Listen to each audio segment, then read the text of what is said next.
Hello, I'm Annalouise, and today I thought I'd talk about conscious touch. For me, touch is such a special sense, and yet it's a sense that we've been very undertrained in generally. We've been very undertrained to be really open and aware and appreciate the full nature of what touch has to offer us in so many ways. It's also tied up in all sorts of things that might mean that we shy away from touch. I think particularly in some cultures, we can be quite conservative with touch and it's not as embraced as much as it could be. What's your relationship with touch? Both in terms of just the experience you have touch every day, all day long, like feeling your clothes, maybe wrapped up in a duvet, touching things you need to hold, and also touch when it comes to a connection with others. What's your relationship with that? Do you feel your touch is really full and like you feel really replete with the level of touch that you're receiving and are giving? Or do you feel that there's an opportunity to fill up that well even more in a positive and supportive way? Generally, I think many people, especially in the last 2 years, have perhaps had a sense of not feeling like they're getting enough touch and supportive touch. And there's so much evidence, I think, to show that touch can be very, very therapeutic for us. One of the things that I'm very curious around touch is how we bring more spaciousness to our touch and our touch interactions. It's so easy to come into touching someone from our point of neediness or from running patterns of fear or potential rejection or embarrassment. And when we touch, we transmit everything in our system. We're transmitting what's happening in our energy body, we're transmitting our emotions, we're transmitting everything. And if we're tuned into someone's touch, we can really feel all of that when we come into physical contact with them. And it's lovely just to come into touch in an unconscious way with people that we know really well, just surrender into the touch. And I invite us today to explore a bit of what it feels like to come into a more knowing, a more conscious touch. So when we're approaching, touching someone, we deliberately open our field and clear our field. So rather than coming from a place of grabbing or neediness or needing to be somehow supported, or alternatively supporting someone else, that feeling of like wanting to care for someone, we clear our field, we open ourselves up, we come into like a big awareness. And rather than coming from the emotions in our touch, we come from the deep instinct of our body.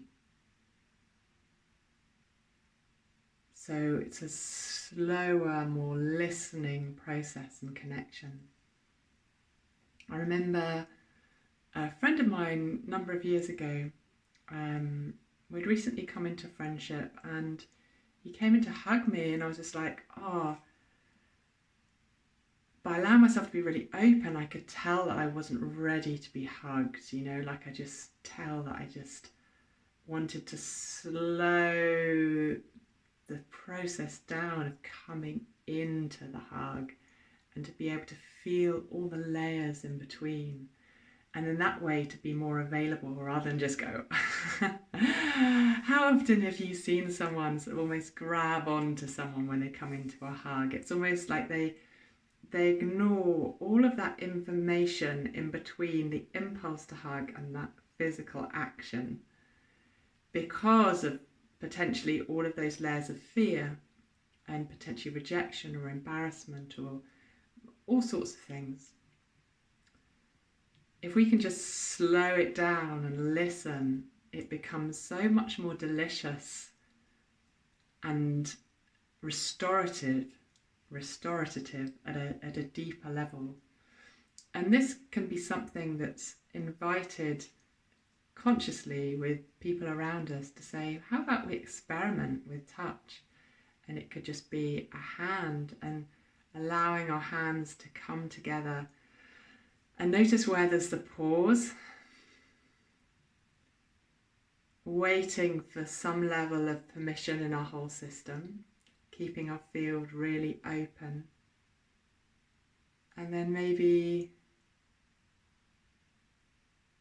I'm just trusting my body here, seeing what, because even within ourselves, we're running different polarities, we're running different energetics. So we don't even have to have someone else to experiment with touch. Again, I've just hit a little pause there, so I'm waiting.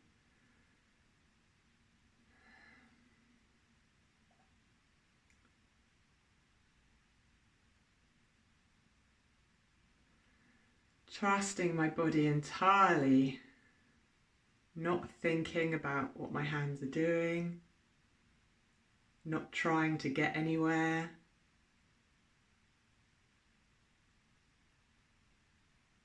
Allowing the natural energetic flow of connection. And you can see there's like some big breaths coming through. Feels like some sort of release.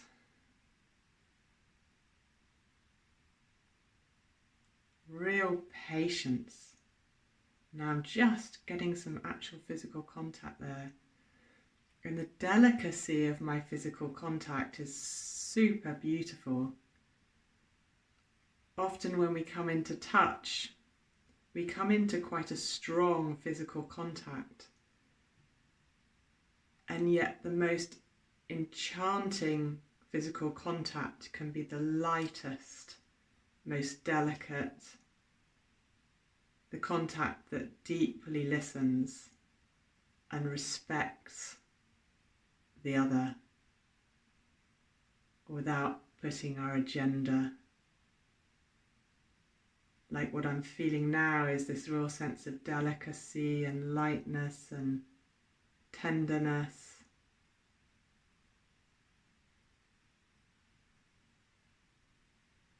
It's almost like a dance of exploration.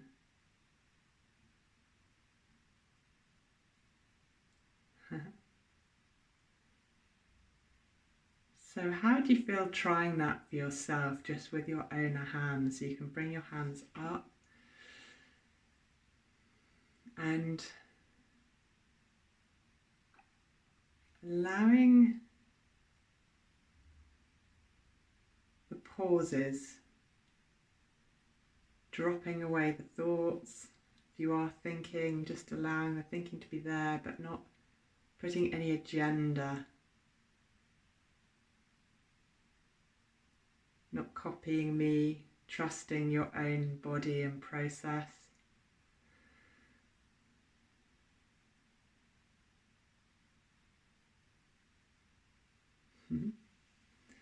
I invite you to try this out a little bit more when you watch this video. First learning from yourself and then, potentially inviting others into practices. What gets in the way for you of having more nurturing and rewarding touch?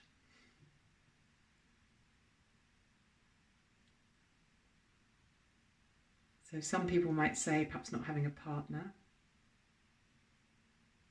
And I would contest that's not the real reason because we can create environments to have conscious touch.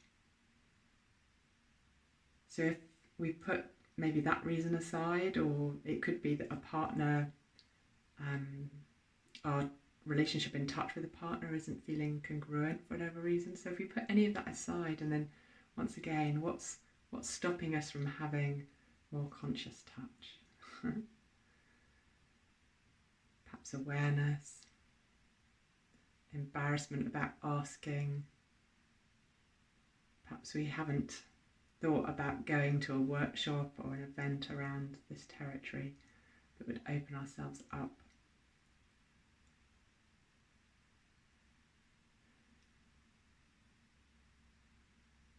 I invite us to be more aware of all the levels of touch we experience this week, whether that's the more functional touch we have, maybe when we're holding our cutlery or loading the dishwasher,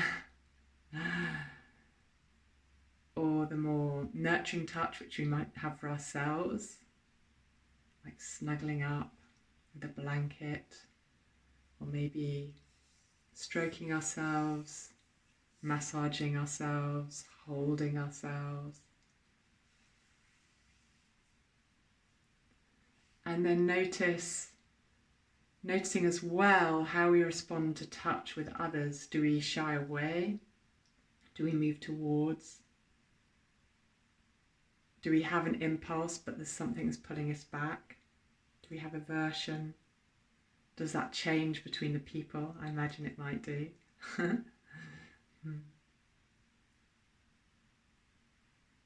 I'm very lucky. I've got, I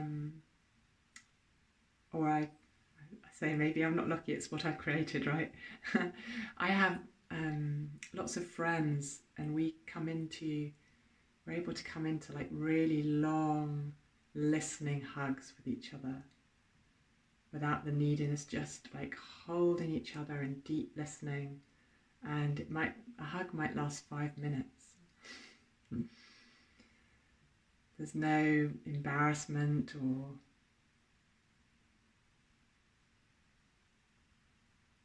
it finishes when it finishes, rather than thinking, oh, this is a bit of a long hug. And I think it is practice. I think it is practice to invite that and to get used to just being in that close connection with someone, and to be able to be really open and feeling, trusting, allowing the body to be present. So if you've liked this, please do press like and share it with anyone that you might want to share a touch practice with, or that might be interested. And do put your comments below. Where do you find you get blocked over touch? How you feel about having more touch, more conscious touch. And if you want to hear about me, more about me and my work, go to www.resonating.love. And I wish you, a week of exploration and curiosity, and opportunities to appreciate the incredible gift of touch more and more in our lives.